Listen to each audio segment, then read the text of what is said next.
shake, rattle, and gold. That's what these men were hoping for when they left their families and friends and moved west in 1849. Desire for this shiny metal brought great wealth to a few and heartbreak to many. The frenzy for nuggets of gold spread further north from California to the Klondike, a region that is part of Canada and present-day Alaska.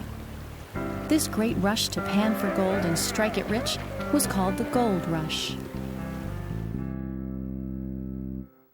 Until the Mexican War of 1848, the area now known as California had been part of Mexico.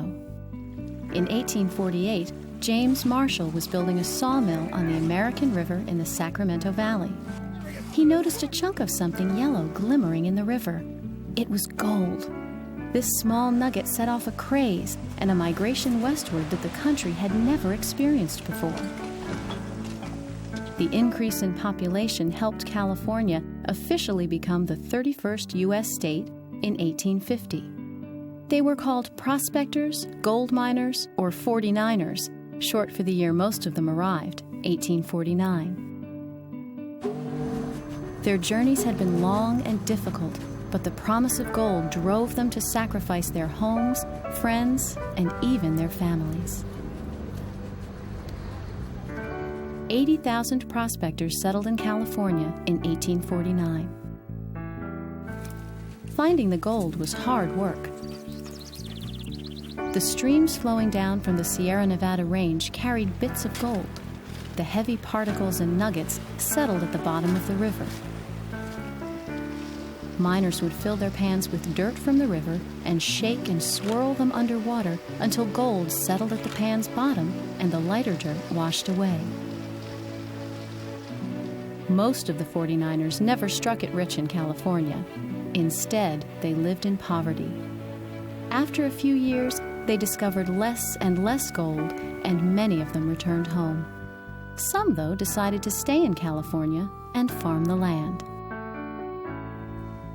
The gold rush brought a stampede of people to California, desperate to find a few ounces of a precious metal. Another region, rich with the same natural resource, experienced its own gold rush. The Yukon River flows through Alaska and the Yukon Territory of Canada. These are the foothills of the Canadian Rockies.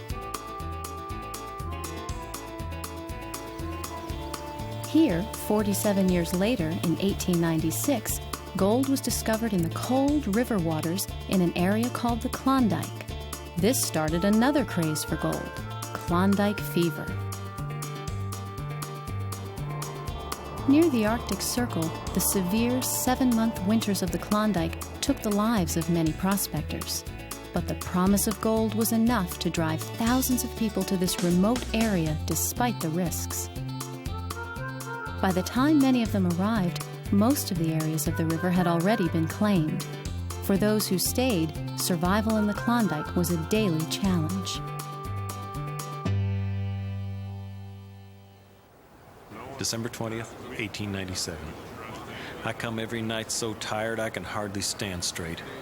Already one fella has sold his outfit for less than it cost and went back.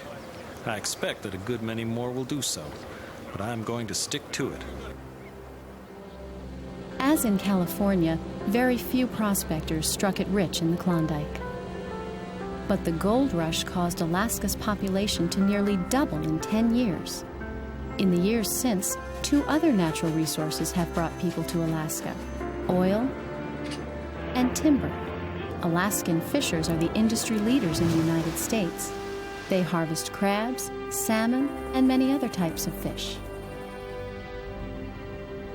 Although the gold rush and Klondike fever made few people rich, it did spark a mass migration westward that left a lasting effect on the United States.